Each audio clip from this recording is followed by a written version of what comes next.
The unexpected Lincoln. The heart of the galaxy's biggest space station, Eli Carter, a quiet human technician, was just doing his usual work, checking wires, running system tests, and fixing any bugs in the pilot simulator room. He wasn't a soldier. He wasn't even part of the flight team. He just liked machines. They didn't judge. They didn't ask questions. They just worked, if you treated them right. On the same station, just 2 decks above, Sierra Velon, a powerful, alien cadet from the Zelyari race, stood in front of the neural interface pod. Her species was known for their telepathic combat style and highly advanced brain link technology. They trained in pairs, linked by mind to fly together in perfect sync. Sierra had no patience for humans. To her, they were slow, emotional, and messy. But today, her usual partner wasn't available. A system error left her training session delayed. She was told to wait until someone compatible could help reset the neural simulator. That's when Eli was called in. He stepped into the chamber awkwardly, holding his repair tablet. He wasn't wearing armor or a neural suit, just regular technician gear. He blinked at Sierra. Tall, glowing blue skin, silver eyes sharp like glass. She looked at him like he was in the way. "You?" she asked, arms crossed. "I'm just here to fix the connection," he replied, not even making eye contact. Sierra sighed. "Fine, just hurry." Eli opened the side panel of the interface pod. Inside was a tangled mess of data wires and pulse connectors. He adjusted a few settings, connected a new power feed, and ran a quick neural system test. "Try now," he said. Sierra stepped into the pod and placed the silver neural band around her temples. A green light appeared. "It's working," she said. Then, suddenly, the screen flashed red. Eli turned his head. "Wait, what? That's not—" The pod pulled him forward. A pulse shot out from the console. Sierra tried to pull back, but it was too late. Their minds connected. For a few seconds, there was only silence. Then, a rush. Eli gasped. He could feel everything. Sierra's breathing, her tension, her emotions like a flood. At the same time, Sierra's world blurred. She saw pieces of Earth, old films, childhood fears. She tasted coffee. She felt a broken heart. It was overwhelming. They both screamed and pulled away. Sparks flew from the machine. Eli collapsed backward.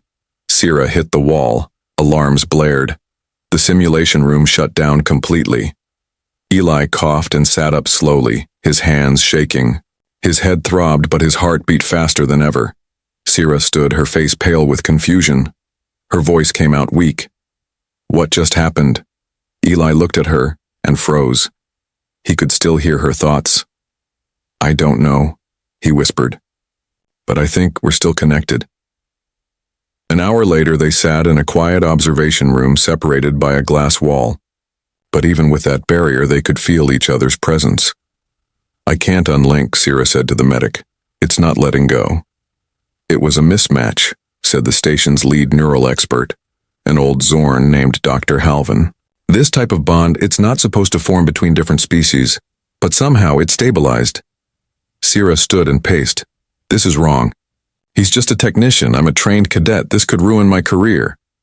Eli looked down. He understood. He didn't belong here. He was just the guy fixing wires. "I didn't mean for this to happen," he said softly. Sierra glanced at him. For the first time, there was a flicker of something different in her eyes. Not anger, not pride, but confusion. She had felt his memories, seen his loneliness, his kindness, his pain, and a strange thing had happened. For a moment, she had understood him. That night, Eli sat in his bunk, staring at the ceiling. Every now and then, emotions that weren't his passed through him. Flashes of fear, of regret, of discipline, all from Sierra's side. He realized this bond wasn't just sharing thoughts, it was sharing truth. Sierra, on her side of the station, stood in the mirror. She touched her temple where the neural band had been. She tried to block the connection, tried to push it away. But then, she heard a thought from far away. It was Eli's voice. "I'm sorry I messed things up." Her breath caught. She didn't reply. But inside, she whispered something back. Maybe it wasn't a mistake. Thoughts not their own.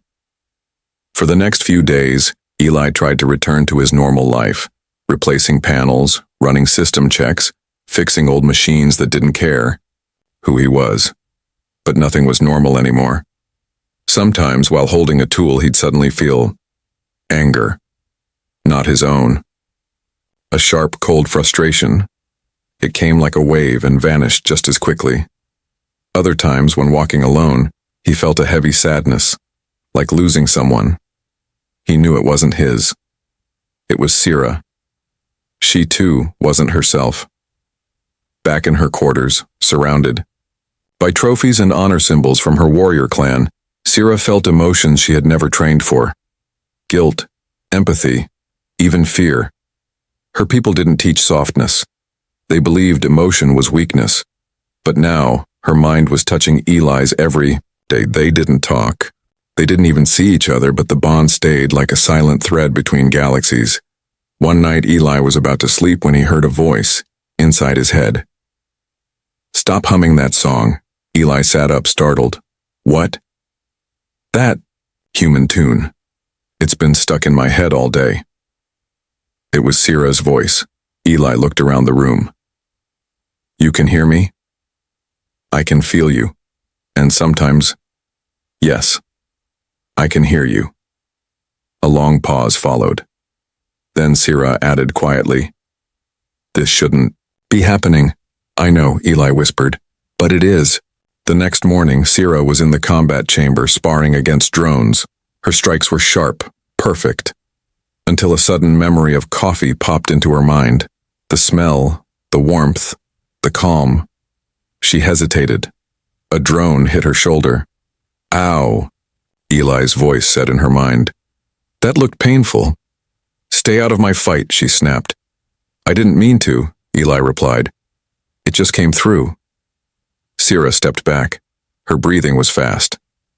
For the first time, she realized the link was getting stronger. Later that day, Sira sat in the observation deck looking at the stars. She didn't expect Eli to speak, but he did. In her head, he said, "You know, I always wanted to go out there, visit other worlds." "You humans dream too much," she replied. "Maybe, but maybe you fight too much." Sira didn't answer. Then Eli said something simple, but powerful. "When I feel your memories, I see someone trying to prove she belongs. I know that feeling." That made her stop, because it was true. On the other side of the station, Eli looked out a tiny maintenance window. He saw the same stars, felt the same silence. Except it wasn't silent anymore. He had a presence in his mind, sometimes distant, sometimes near, but always there. And weirdly, he didn't mind. He felt less alone. The station's medical team continued scanning them. They had no solution. Dr. Halvin called it a symbiotic neural phenomenon. Another officer called it a dangerous error. But one scientist, a human named Yara, thought differently. "I've studied neural bonds for years," she told them in a private session. "But this isn't just a connection. It's something older, something deeper. It's like the bond is writing a new language between you." Sira raised an eyebrow. "You mean it's changing us?" "Yes," Yara said. "And maybe it's not a bug. Maybe it's an evolution." That night, Sira had a dream. She was standing on Earth under a blue sky, barefoot on green grass. And Eli was there, just smiling, not speaking. She felt peace. Not battle, not training, just peace. When she woke up, she was crying. She had never cried before, and across the station, Eli sat up suddenly, his eyes wet, heart pounding. He had felt it too. The next day, something changed. They both reached out, not by mistake, but by choice. Sira whispered in her mind, "Are you there?" Eli replied, "Yeah, I'm here." And for the first time, they stayed linked for hours. No fear, No resistance, just thoughts, drifting between two beings who barely knew each other, yet felt more connected than anyone else in their lives. Something powerful was forming. Not love. Not yet. But something just as rare. Understanding. And neither of them knew. This was only the beginning. When she took control, the marketplace on Deck 12 buzzed with activity. Vendors calling out in alien dialects, neon signs flashing, steam rising from food stalls. Eli moved slowly, quietly, his toolkit hanging by his side. He wasn't here for repairs today. He just needed to clear his head.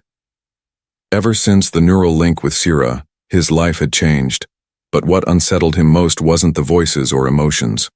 It was the feeling of not being alone in his own mind. Sira wasn't trying to control him. She was trying to avoid him. But still, her presence lingered. Her thoughts sometimes slipped in like whispers. Her instincts, like sharp flashes of training, of movement, of defense, surfaced without warning. He paused near a crowd gathered around a giant holoscreen. A news report played showing footage of unrest between a radical human group called Unity First and the alien military. That's when everything went wrong. Suddenly, an explosion rocked the station. Alarms blared. Smoke filled the air. Screams broke out. Eli fell to the ground as a second blast threw the crowd into chaos. From the smoke, armed humans appeared, wearing riot armor, carrying blunt weapons. They were targeting aliens, and Eli looked like a technician in the wrong place. He backed into a wall. A man with a stun rod charged at him, shouting, "He's protecting the aliens! Get him!" Eli raised his hands. "Wait, no, I'm not." With crack. The stun rod hit him across the shoulder. Pain surged through his body. He dropped to one knee. "Eli!" The voice wasn't real. It was in his mind. "Sira." "Don't move," she said firmly. "Let me in." "What?" "You'll die if you don't." "Let me in." Eli closed his eyes. Another strike came down toward his head. And then, he didn't move. But his body did. His hand shot up, caught the attacker's wrist midair, and twisted it with mechanical precision. His legs swept beneath the man, dropping him like a leaf. He blinked in shock. His hands weren't his. His movements weren't his. "I've got control," said Sira calmly. "Just let me finish this." 3 more attackers ran at him. Sira in Eli's body, moved fast. She ducked under one swing, elbowed another, man in the ribs, then kicked a third square in the chest. The crowd screamed and fled. Security forces arrived seconds later, dragging the remaining attackers away. Eli stumbled backward, his breathing heavy.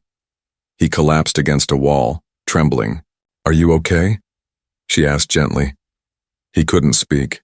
His hands were shaking, but he was alive. Sira had saved him. Back in the command center, footage of the fight was already under review. A high-ranking general watched in silence. "You're telling me that wasn't him?" "No, sir," said Dr. Halvin. "That was the alien cadet." Through the bond, the general's face grew hard. "Then the link isn't just emotional, it's tactical. That makes it a weapon." He pressed a red button on his console. "Begin emergency containment. I want both of them locked down immediately." Later that night, Sira stood in her chamber, fists clenched. She could still feel Eli's pulse from earlier. Still feel the pain from his body. She hadn't meant to take over, but she couldn't watch him die. "Why did you do that?" Eli asked, his voice inside her. "You were going to be killed," she answered simply. "But it wasn't your fight." "It became mine," she said. "That's what this bond is doing to me." He was silent for a while. Then he said, "Thank you." She didn't say anything back, but she felt something warm rise in her chest, and that's when she realized something terrifying. She didn't just feel his pain. She cared about it. The next morning, they were both summoned to the containment wing. 4 soldiers stood outside the room. Inside, a chair, cold, silver, wired, with sensors. Dr. Halvin stood beside it. "We've been ordered to weaken the bond," he said quietly. "Force disconnect it before the link becomes permanent." Eli stepped back. "But what happens to us?" Halvin hesitated. "Some memory loss, neural burn, possible personality damage." Sierra's eyes narrowed. "You mean we could lose parts of ourselves?" "Yes," Halvin said. "But it's either that or be seen as a galactic threat." Sierra looked at Eli. Eli looked back. Neither spoke, because the truth didn't need words anymore. The bond was growing stronger, and now it was about more than survival. It was about choice. Secrets behind the link. The room was quiet, cold, and filled with tension. Eli sat on one side of the glass. Sierra sat on the other. Both had been placed under surveillance. They weren't prisoners yet, but everything they did was now recorded. Every movement, every word, every brainwave. For the past 2 days, scientists had tried to break the link. They failed. Every scan, every shock, every neural dampener had one result. The bond fought back, and now it was adapting. Stronger, faster, sharper. The connection no longer just shared feelings. It began to share thoughts instantly, even images, even dreams. "I saw something," Eli said, resting his head on the cold wall. "It wasn't mine, but it felt ancient." "A circle of towers," Sierra whispered, "floating above a red sea, and voices, singing." They both froze. "You saw it too?" he asked. Sierra nodded slowly. For the first time, they realized something strange. The visions came when they were both asleep, and matched exactly. That same day, Dr. Yara, one of the few scientists who believed the bond was natural and not dangerous, called them into her lab secretly. "I want to show you something," she said. On the screen, she played a recording. It was thousands of years old, taken from deep alien archives hidden beneath the Zelyari Council records.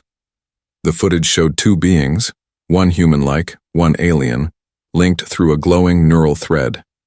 They were called the Ithari, Yara explained. Myths say they once protected the galaxy by forming sacred bonds, one mind from each species. Together they had the power to keep balance, prevent war, and share knowledge between civilizations. She paused. "Your bond matches the same energy signature.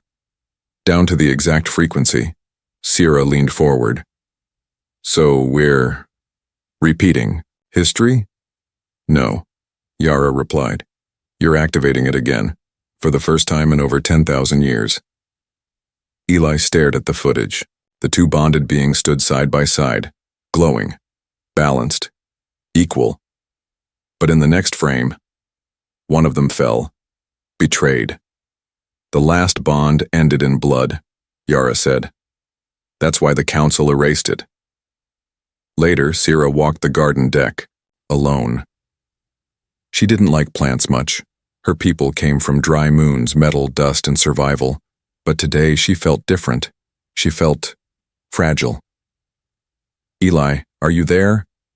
"Always."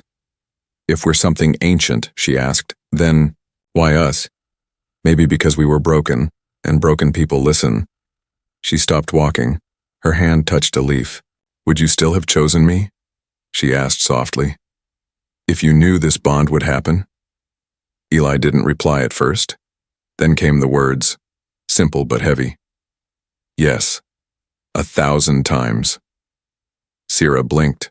Something shifted inside her. Meanwhile, in the command chamber, General Voss received a secret transmission. It was from the Outer Systems Security Corps. Terminate the link before it spreads. If needed, eliminate both subjects. The message ended coldly. General Voss stared at the blinking screen. His hand hovered over the red order file. He didn't press it. Not yet. But the countdown had begun. That night, Eli and Sierra met in secret inside the abandoned lower rings of the station.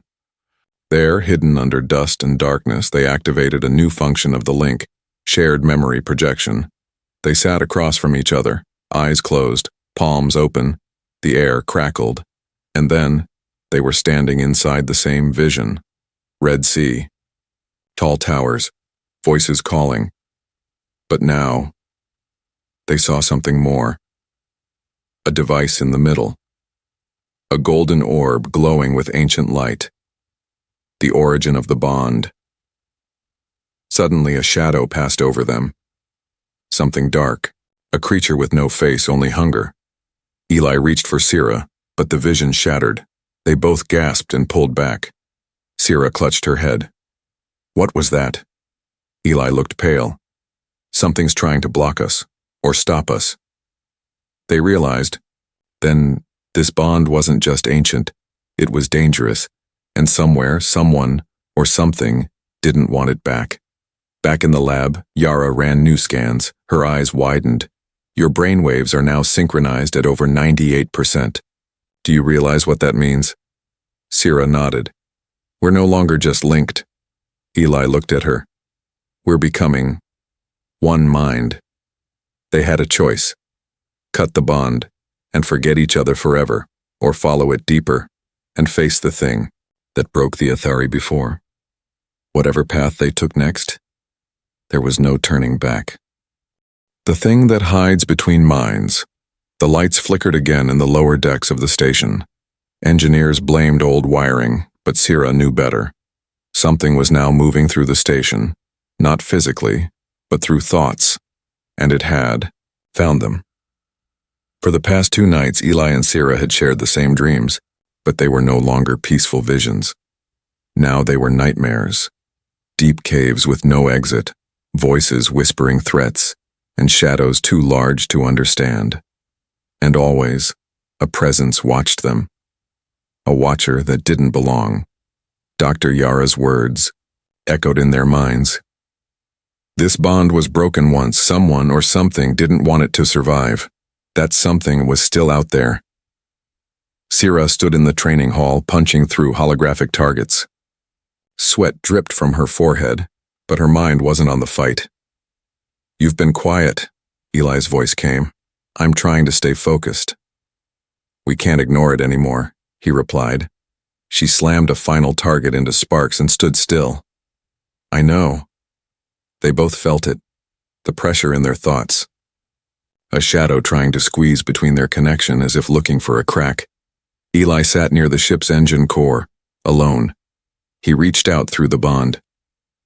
Sira, what happens if we let it in? Then we lose control, she answered. And maybe we lose ourselves. That night they decided something dangerous. They would stop running. They would pull it in and face it, together. In a private room near the observation deck, they sat cross-legged, facing each other. No tech, no wires, just silence, and a bond glowing unseen between them. Ready? Sira asked. No, Eli said honestly. But let's do it anyway. They closed their eyes and opened their minds. Everything turned black. They floated in nothingness. Stars blinked in and out like heartbeats. Then came the feeling. Not sound, not sight, but presence. It slid into their shared space like oil through water. A voice, not human, not alien, spoke without words. You are broken. You are unclean. The bond must not return. Sira stepped forward in the mind space. Who are you? The presence shifted. Shapes flickered. Giant forms of smoke and faces from both their memories. We were born from the fall of the Athari. We feed on fear. The bond ended because of us. Eli looked around. Why us? Why now? Because you are close. Too close. The space cracked. Images shattered like glass. Wars, betrayals, fire in the skies. Ancient beings screaming in silence. Sira gritted her teeth. This is fear. Yes, said the thing. And fear kills the bond. Suddenly the creature surged forward, wrapping them both in black tendrils of thought. Their fears came alive. Eli saw his old failures. His father leaving, his mother dying, his hands helpless. Sira saw battlefields. Friends she had failed to protect, shame she buried under medals. Their minds screamed, But then, a new sound rose, a heartbeat, one, then two, then together. Eli reached through the darkness, not with strength, but with trust. "Sira, I'm here." Her voice returned. "So am I." Their hands touched, light exploded in the mind space. Not from fire, not from weapons, but from connection. The creature howled, its form cracked. "You cannot survive me." "We don't have to," Sira said calmly. "We just have to face you." The fear melted away and the creature vanished. They opened their eyes, no more weight in their minds, no more whispers, only stillness. And in that stillness, one truth remained. The bond was now stronger than fear. Later, Dr. Yara ran a final scan. "The foreign energy. It's gone," she whispered. "Whatever was hiding between your minds, it's been destroyed." Sira and Eli looked at each other. They didn't speak. They didn't need to. They had faced something ancient and won. But deep in the archives, a forgotten warning flashed back to life. When the bond returns, so too shall the enemy that watches, the stars. Something even older had awakened, and the galaxy had no idea what was coming next. The secret council that feared the bond. The galaxy had gone quiet. Not because there was peace, but because those in power were now watching. Sira stood, in front of the giant viewing screen, arms crossed, eyes hard. From orbit, the planet below looked calm. But far beneath the surface, something hidden was moving. An old truth buried by rulers afraid of history. Eli entered the room quietly. "We got the transmission." Sira turned. "From who?" "Dr. Yara." She broke into a restricted archive. Says she found something we weren't supposed to know. They met Yara in an old satellite dock, now dark and abandoned. She showed them a sealed file, a red crest marked with the symbol of the Galactic Council of Concord. This council, she said, wasn't just formed for politics, it was built to erase something. She tapped the file. Inside were documents, old recordings, handwritten notes from vanished species. The Athari bond, the one Sira and Eli now shared, was once celebrated across galaxies. It allowed different species to share power, prevent war, and protect the balance of civilizations. But something changed. Yara read aloud. "The bond cannot be allowed to return. If it does, the old alliances will reform, and those of us who rule alone shall lose everything." Sira clenched her jaw. "So they erased it." Eli's voice was quiet. "They didn't just erase it, they killed everyone who had it." Back on the station, warning lights flashed. A message came from Central Command. "Unit Sira Vex and civilian Eli Mercer are to be detained for species-level violation of mind-link codes." The order was signed by High Chancellor Marin, one of the most powerful leaders in the galaxy. Sira's face hardened. "They're coming." Eli nodded. "They're afraid." In a private room, Eli stared at his reflection. He wasn't a soldier, he wasn't special, but something about the bond with Sira made him feel whole, strong, like he mattered finally. The door opened behind him. Sira stepped in slowly. Her armor was gone. She wore a dark jacket, simple, quiet, just like him. "I don't want to run anymore," she said. "Then we don't," he replied. She handed him a tiny device. "I have a plan, but we need to reach the memory vaults on Cryona 4. Eli blinked. "The place where the old minds sleep?" She nodded. "They hold the last living witness of the Athari." Meanwhile, in the council chamber, Chancellor Marin watched the file replay again and again. The moment Eli and Sira faced the shadow in their minds and survived. One counselor asked, "Do you think they understand the power they hold?" Marin turned slowly. "It doesn't matter if they do. If they awaken the others, we lose control of the galaxy." Another whispered, "What if the bond was meant to return?" Marin narrowed his eyes. "Then we were never meant to rule. And that, my friends, is something I won't accept." He pressed a button. "Activate Protocol Blackglass, send the hunters." As the stars outside twisted into a blur of hyperspeed, Eli leaned against the wall of their escape ship, eyes closed. Sira sat nearby, staring at a glowing orb. She spoke softly. "I don't want to become what they fear." "You won't," Eli said, "because you're not alone." Their fingers touched. No lightning, no shock, just warmth. The bond didn't glow. It hummed, like a song ready to be remembered, and far away, in the ruins of a forgotten temple, something opened its eyes. The return of the Athari. The sky above Cryonophore was blood red. Twin moons hung low as Sira's ship landed quietly among crumbling ruins covered in ancient vines. Eli stepped out first, the dust beneath his boots rising like whispers. "This place feels alive," he murmured. Sira scanned the horizon. "It's because we're being watched." They had come here seeking the memory vaults, a place spoken of only in myths. Inside, it was said, the last living fragment of the Athari legacy remained. The mind of a bonded being from 10,000 years ago, stored in crystal. And now, that crystal called to them. They moved carefully through stone corridors lit by glowing moss.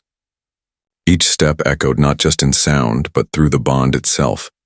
Eli could feel Sira's heartbeat. She could feel his breath. Finally, they reached the chamber. A great circle of light shimmered in the center. Floating above it, a single crystal, orb, pulsing slowly like a heart. Sira stepped forward. "This is it." Eli placed his hand on the orb. A shock of golden light spread across the floor. Then, a voice, gentle, layered, full of wisdom. "You have awakened the memory of the Athari. You are the first in 10,000 years. "Why us?" Eli asked. "Because the galaxy forgot what balance feels like," the voice said. "And you, two broken souls, found harmony." Suddenly, alarms blared. From above, ships descended, black as smoke, weapons armed. The council had arrived. Sira grabbed Eli's hand. "They're going to destroy this place." The voice in the orb spoke again. "Then you must decide. Share the bond with the galaxy and awaken the old power, or destroy it forever and keep each other safe." Eli looked into Sira's eyes. "What do we do?" Sira's grip tightened. "What do you believe in?" Eli smiled faintly. "I believe in us." They stood together, placing their hands on the crystal. A beam of light shot into the sky, cutting through the clouds. Across space, minds opened. The bond, the true Athari link, was being shared across worlds. On distant planets, aliens and humans alike felt a spark, something deep and warm and ancient. The galaxy remembered. The council's ships fired. Explosions rocked the temple. Sira shielded Eli with her body, but the orb flashed once more, pushing back the fire. A storm of light spread outward, protecting the ruins, melting weapons mid-air, and freezing entire ships in space, then silence. The battle had never begun because the bond didn't need war. It needed truth. Chancellor Marin watched from his command deck, face pale. "It's done," he whispered. "They've awakened." The Athari. Behind him, 100 council screens flickered and died. The age of fear was over. Back on Cryonophore, Sira and Eli stood in the morning light. The ruins were still, the orb now silent. They were alone again, but not truly. "Do you think it's over?" Eli asked. "No," Sira said, looking at the horizon. "But, for the first time, we're not alone." They walked away from the ruins together, not as soldier and outsider, not as alien and human, but as bonded souls, part of something greater. The Athari had returned, and with them, hope.